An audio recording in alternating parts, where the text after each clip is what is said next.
So she said, sometimes the best thing you can do is go back home. What up? Welcome to LegendMaker Radio. This show is designed to empower coaches and business owners just like you to craft your own legends and transform the world. I'm your host and fellow legend maker, Tanya Daka, and I'm thrilled to be your guide on this extraordinary journey. You see, we have the power to shape the future through sovereignty, determination, and an undying conviction. So LegendMaker Radio is here to give you the invaluable insights, the actionable strategies, and the captivating stories that you need to build not just a successful business, but your own enduring legacy that lives on and continues to do good in the world. So without further ado, let me shut the fuck up and dive into this week's episode and start building the legends that will rebuild the world. Welcome to LegendMaker Radio. I understand that you are a rock star at what you do with your automation and teaching people how to do all the things and have more time. Is that right? Yes, I do that, but I also have a history of being a coach and a healer, and I'm working in IT and then finding myself, etc. So basically, anywhere you poke in my life, there's something interesting happening. So yeah, it's gonna be fun. I love that. And so, how do you meld all of that together and bring people in? Like, people don't get like not turned off, but like, oh, maybe she's not for me if they find one part or the other. You know what I mean? Yes, and this is a great question, actually, because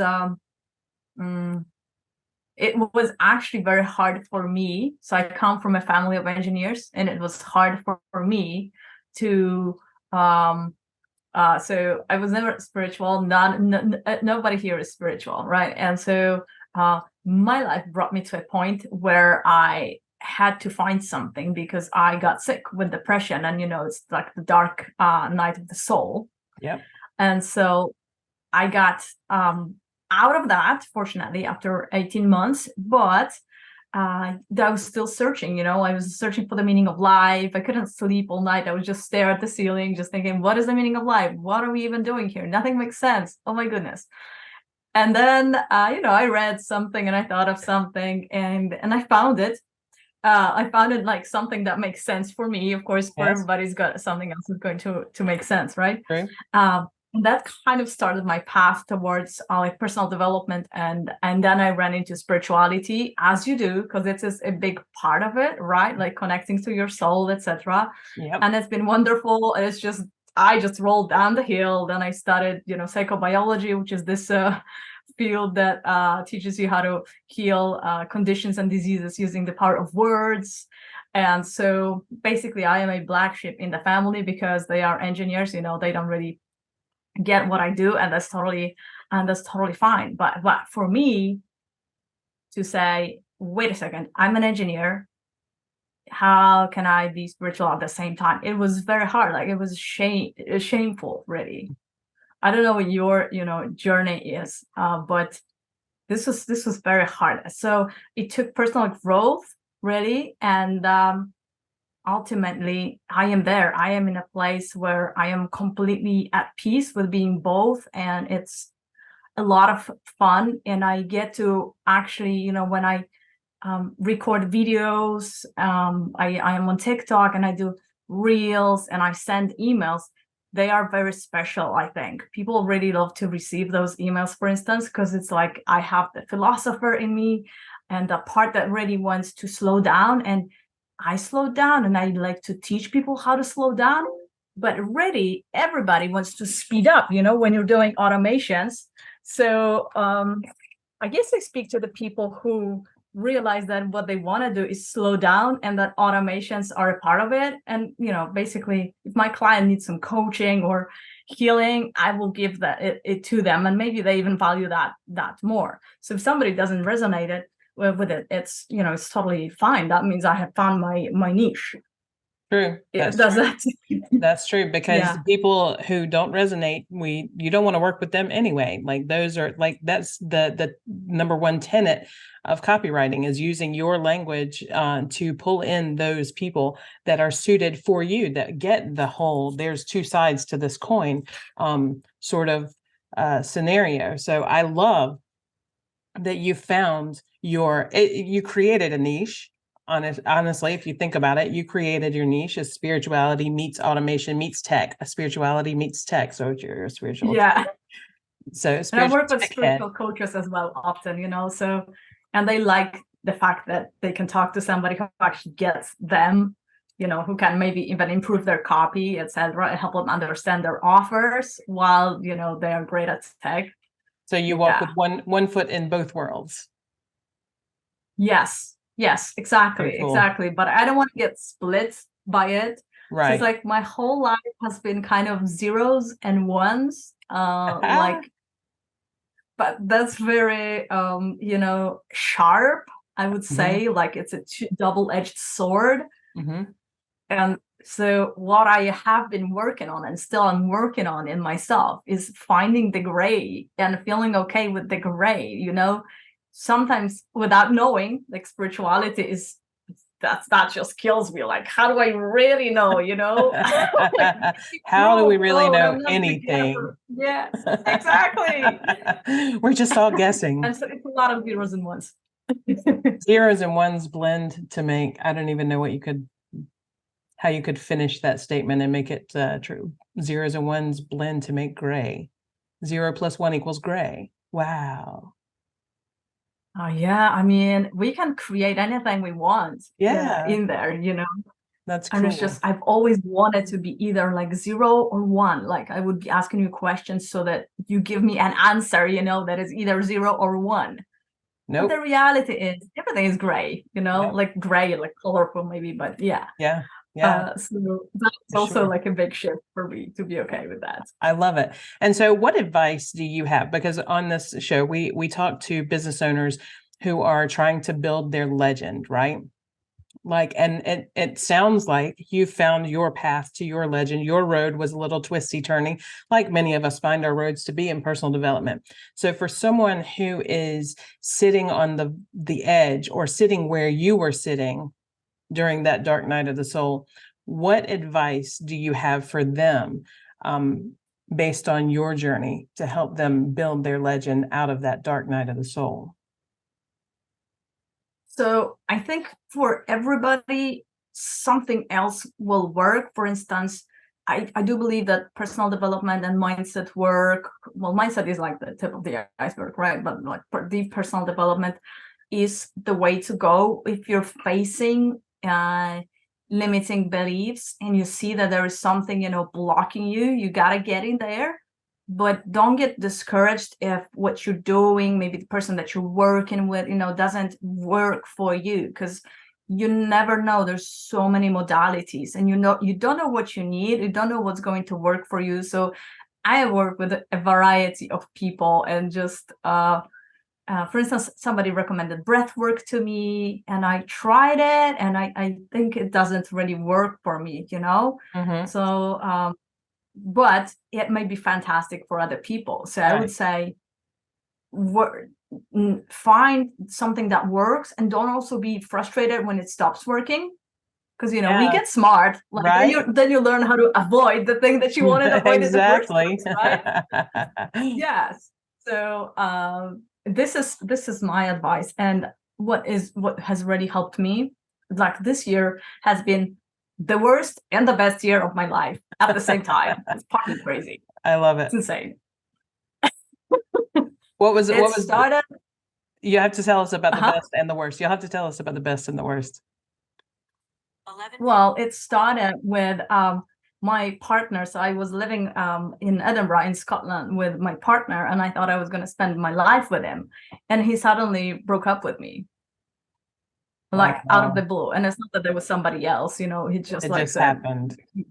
Yes. And I was like, oh shit, I did not see this coming. And we we always like kind of laugh at the people. I always see it coming. For us, it was like we had, established routines, etc. And I thought we were just slowly going to work on things, getting better in just like everything, like as you do, right? Yeah. Well, he said no to that, and thank goodness, we're friends. So but for me, that meant that I wasn't making enough money then. I was financially dependent on him. And I had to move out of the apartment, move out of the country. I actually had to move in with my parents. I had to move in with my parents at 41. And I had never been this scared in my life. Wow. It was the scariest time. Yes. That is So scary. it was hard and scary. Yes. But it turned out that, I was brought here for a reason. So what really helped me in that moment was I was working with this spiritual mentor, and she said this one sentence. Sometimes it's the one sentence. For me, it's always like, the tiny things. That's why I say, don't get frustrated. If something doesn't work for you, you just got to listen, because there's a word there, a sentence that will make a difference. And it made me so fucking silly. So she said, sometimes the best thing you can do is go back home. Wow. And I was like, well, yeah, that is simple, and that is what's happening. And there may be a reason here, for me to stay with my parents. Like, not everybody has this opportunity right in their lives. So I said, I'm just gonna embrace it. As long as it's happening, there's no point resisting it. I am grateful that I have this chance. I have a big room here because they built a house a few years ago. So, they kind of planned for it. Like they were building a house when I was like 36, very, very well off, very successful. And they still asked me which room do I want, and kind of like prepared the room for me. Like they knew I was going to. I love it. I think now, I don't think as parents we know. I think we just want to be able to offer a safety net. You know what I mean? So maybe they didn't know, but maybe they did. But I think too, this is also a testament to your foundation, because that shows, where your strength lies. Like, you're not teetering on a wall by yourself. You have strength underneath you, right? So I think that's amazing. I love that. So your mentor told you, sometimes the best thing you can do is come back home. And that is absolutely, like, if something's not working, go back. Where did you get off course? So I love that. Amazing. So the best part was coming back home, or do you have a different perspective on what best was at that time when you were referencing that? No, the best part, so many things happened. The best part was something that I've already actually written a book about within like 2 months, because what happened was very, very weird. So this is the first time that I'm sharing this in public. I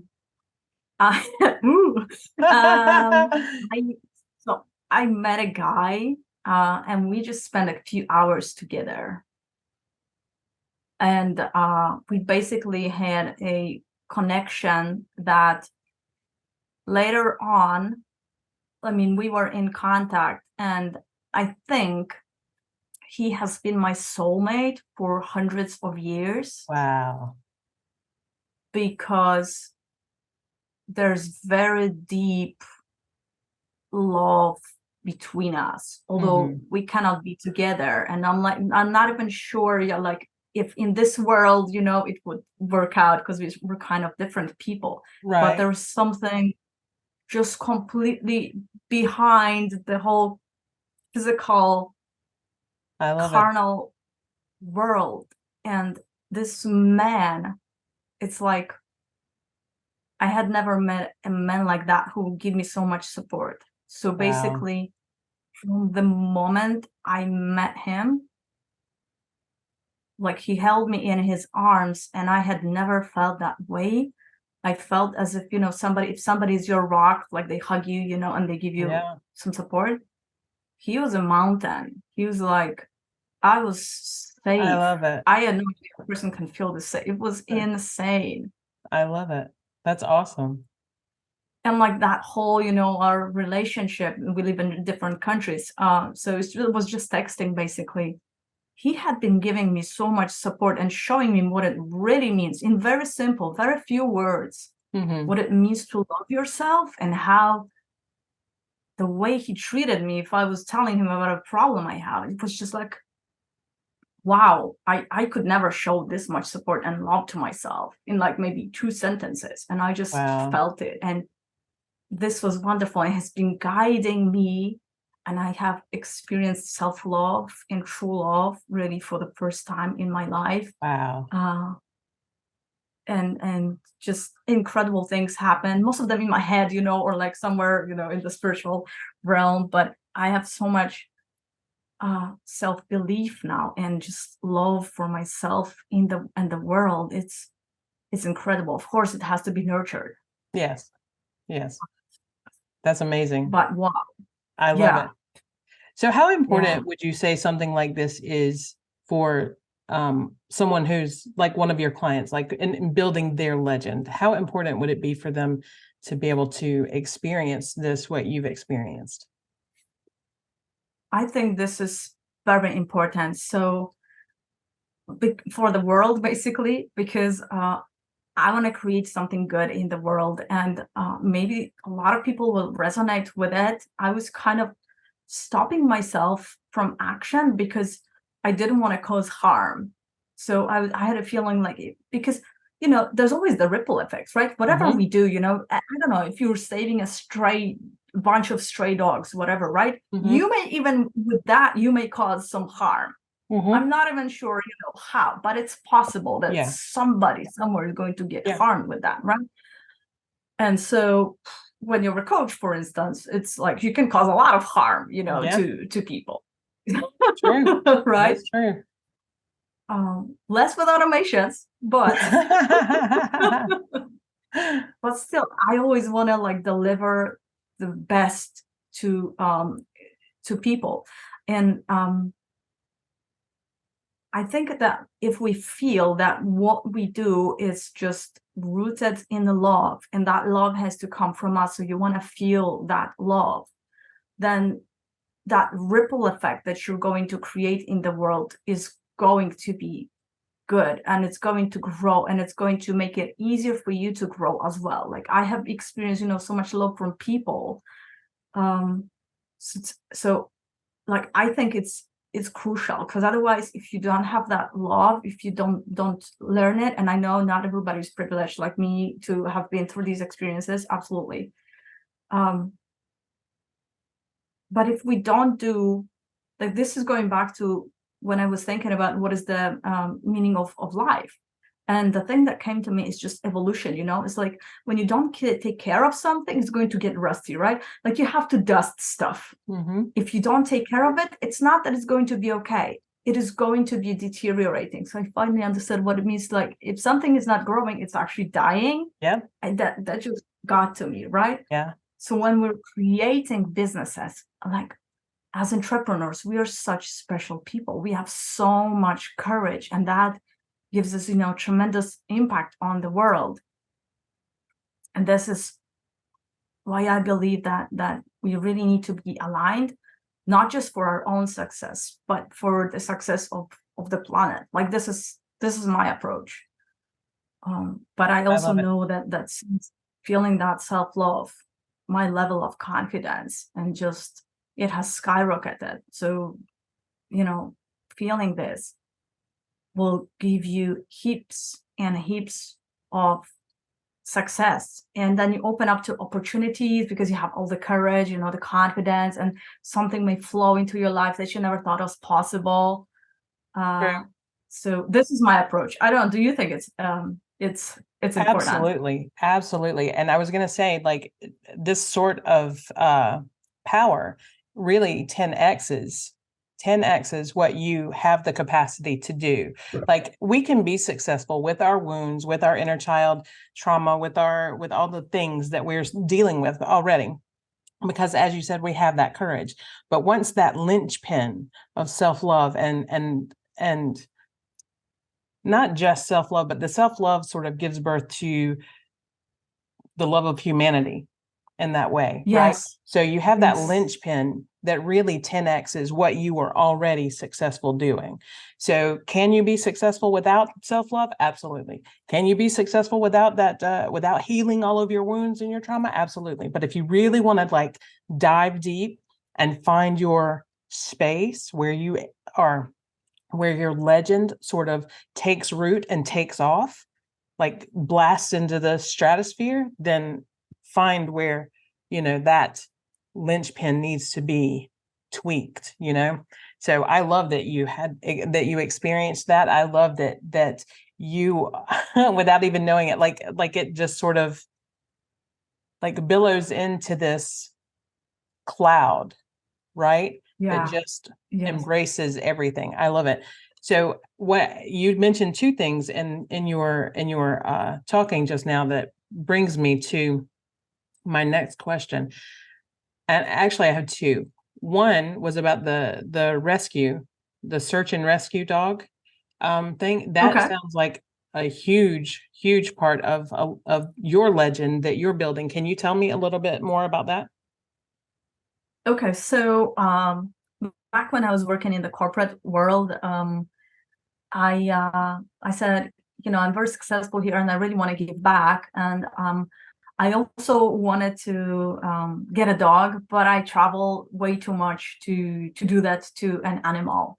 So I just and this is also just putting out information in the universe. This was before I found personal development and spiritual development, right? I was just thinking about, I would love to bathe in puppies. Like that's the best day ever, bathing in puppies, Yeah. just so how can I do that while giving back? And I wasn't sure. And then I was at Starbucks and I was buying coffee, and there was this little, donation box with a dog in a superhero cape, like a comic book. And it was so well done. And I'm like, this is interesting. And I read what it said on it. And this was the search and rescue organization, the Canine Search and Rescue Organization.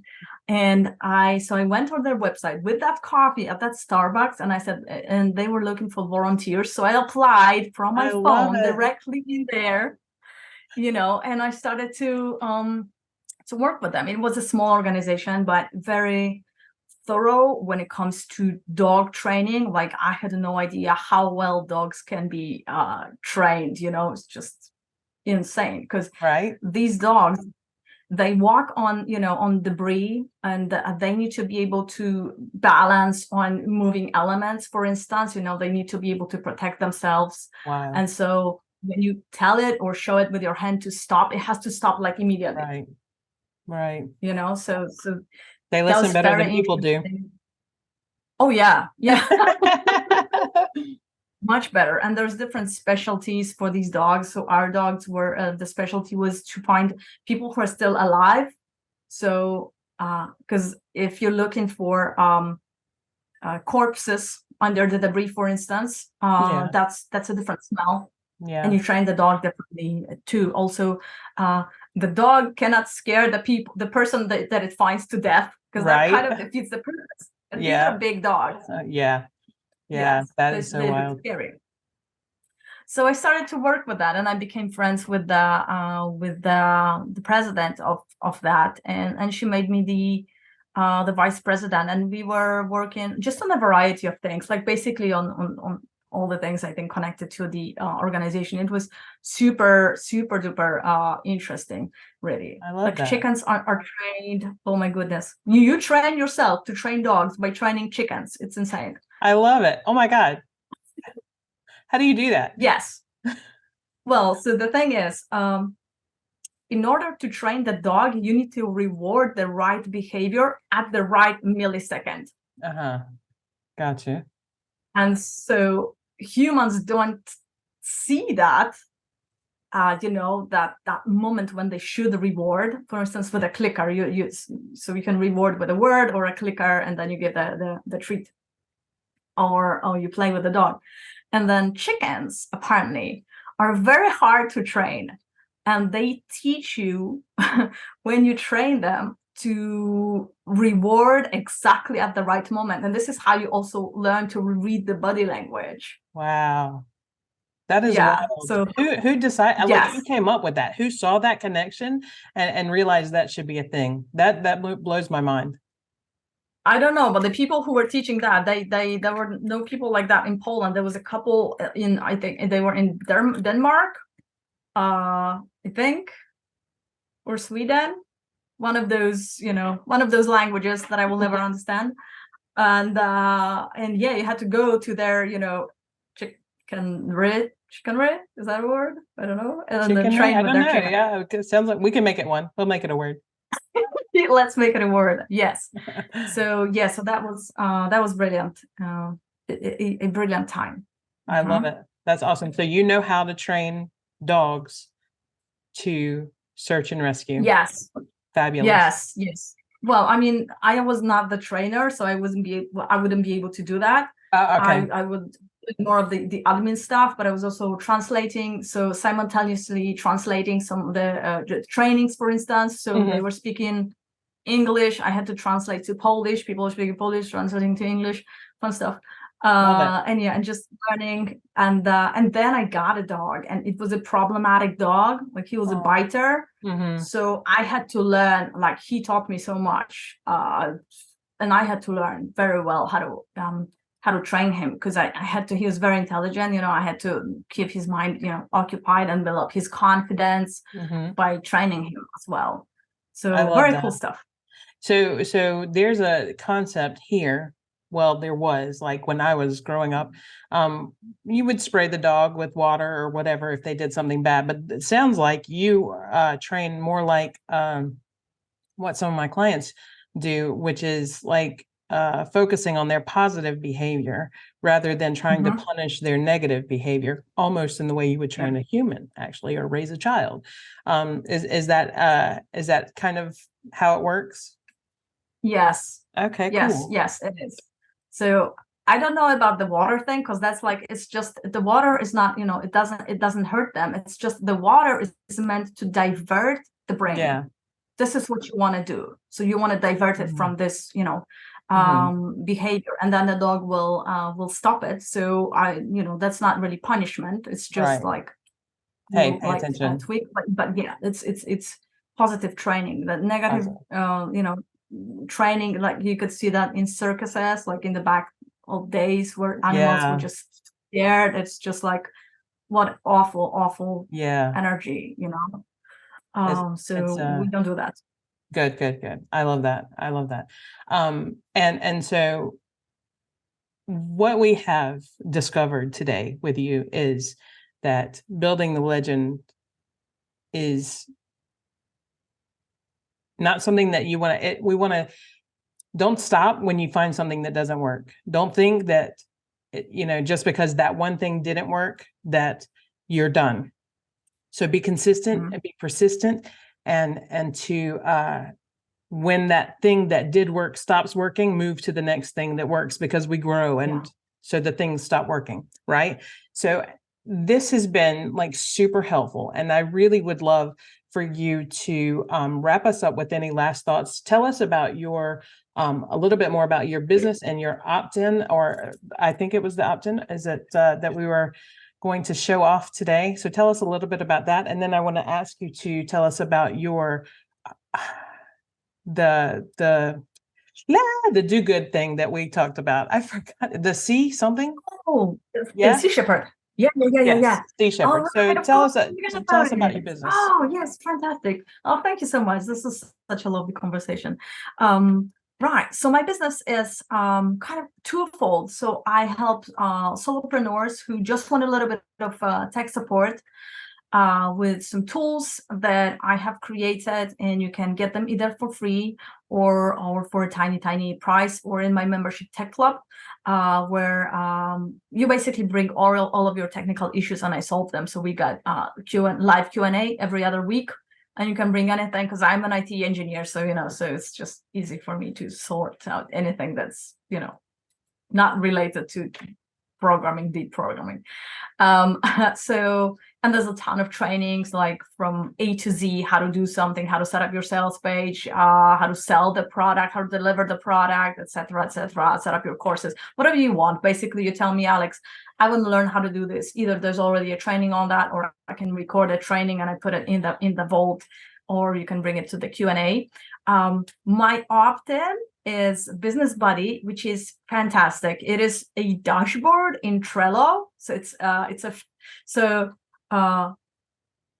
It's for all your digital assets, like the things that you search for. So for instance, you bought a course and now you don't remember the link to it. You got to go to your email, find, the credentials. What was the name of that person? Can't How do I relate. even find that? Right. It's just crazy stuff.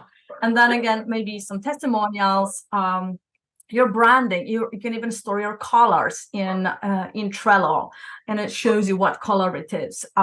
Anything that you want ready. So the list of the books that you want to read, all your bios, my bios for podcasts, different types of bios. So Amazing. it's like your one-stop shop. You can even have links, to your videos. I have links to my sales pages, so I don't have to go to all the systems where I have that sales page. It's all just in one place. I love it. Yeah, it's super simple. I love it. So that's Business Buddy. That's my family of products. That's Business Buddy is one, and the other one is his sister, Follow Up Franny. I love that. Follow Up. She is a brilliant tool, also in Trello, and you were going to be surprised with the possibilities of Trello. So it is made to help you with your follow-up. So you create your database of people, like a searchable database of all the people. You can store all the information in the description field, but there's also additional fields in there. And you can store the amount of your proposal that you send to somebody. There's you have your sales pipeline. When it reminds you, when to contact whom. What did you talk about? There's labels, so you can very, very quickly take notes during a meeting, like during networking meetings. It's mostly you take notes by clicking, basically. Mm-hmm. Plus, you can add your information, and that's it's right now it's on offer. It costs only $37, one-time payment. There's no subscription. You use the free version of Trello with it. It's just magical. Nice. That is awesome.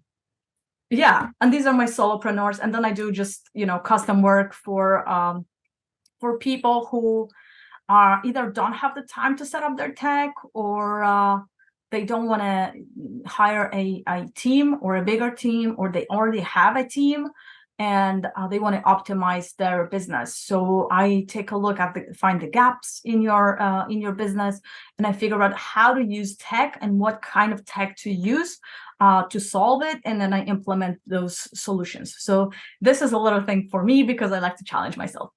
I love that, and I have to say, as someone who is allergic and illiterate when it comes to tech, I love what you do, and I think you are absolutely brilliant. And I love these opt-ins and lead magnets that you have, because that is just brilliant. Because how many people have like a library of their assets that they can just go and grab from? That is such a huge, huge time saver. And I love the follow-up, Franny, because so much is lost when people don't go back and follow up with the people that they network with and meet. And so these are both very brilliant. And I hope everybody goes out and grabs that and grabs a piece of your brain, jumps in on that membership too, because that's phenomenal to be able to go and ask questions and find out how to set up things, because tech is so scary. It is really scary for the non-tech person. So you should have on a superhero cape like your dog in the Starbucks ad. So I hope that you get you one. But thank you so much. I want to hear about your Sea Shepherd now. This is our LegendMaker Do Good Spotlight. This is our LegendMaker Spotlight, where we focus on businesses that are consciously bringing something more to the planet, whether it's saving our oceans and our soils, or reintroducing endangered species and so forth with wildlife. So tell me a little bit about Sea Shepherd and how people can connect with your LegendMaker Spotlight business. Oh, thank you so much. And you're very, very kind. Thank you for your beautiful words. So maybe how they can connect with my business so that I don't forget. You just go to, we're going to have a link, right? Yes. To my have all the links. Or you can go to, or you go to automationsmaverick.com, and it's all there as well. And when it comes to Sea Shepherd, I am not, like an advocate, so I don't know so much about the organization that I will tell you everything about them. But I want to tell you why I support them, because they are. So I saw this, I think on Netflix, this documentary Seaspiracy. Have you seen it? No, I have not seen that yet. It's good. So there's this guy who starts, investigating. Sometimes you buy fish in the store, Mm-hmm. and they have this label that says, they are sustainably fished, right? Mm-hmm. And then it turns out, or they come from sustainable fishing. It turns out that it's not actually true most of the time. It's like people, they fund these organizations just to get the mark. And this is what a big problem with illegal fishing, because this is what Sea Shepherd, the organization, and Sea Shepherd is, I think it was their first boat. So they send out boats. I don't know how many boats they have, but maybe over 10, I think. And they guard the waters from illegal fishing. So the problem is, that you catch a lot of fish or mammals even that you didn't plan on and you don't have the permission for in your nets. And then those die. And it can be really, like in one of the reports, it said only 2.5% of the fish they caught was the fish that they planned to catch. 2.5%. And the other ones, can be dolphins, merlins, even whales. And then, they usually kill them because they just drag them on and they don't care. Yeah. And so the problem is this really disturbs the ecosystem, and we are highly dependent on oceans. Yep. Like when our oceans are out of whack, the whole climate just collapses. Yep. It's already collapsing, right? But it has such, huge implications. It's critical. Yeah. Yes, it is critical. And so some countries, they don't have the fleet to send out and catch the illegal fishermen. So Sea Shepherd is the organization that actually has the boats, and they work with the government, and they can go. And oftentimes it's dangerous because, pirates are dangerous. There's people with guns, on the boats, right? Yep. And they stop them, or they just they check whether they are fishing legally or illegally. And it's the only organization actually that does it. And they, they only have so many boats, right? And it's a really big issue. So you can go to seashepherd.com, I think, or .org. And they have so many ways, beautiful ways, automated ways. Check out all the ways we can support them. I'm sure everybody's going to find something for themselves, because and they are also looking for volunteers.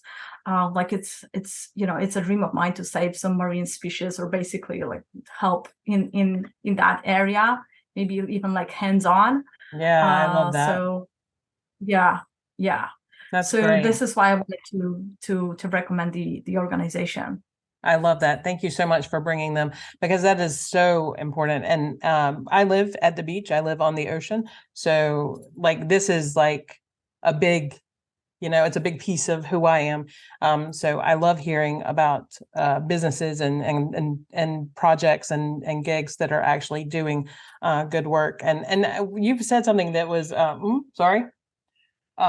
was important, that not all the countries have like the resources to do something like this. Yeah.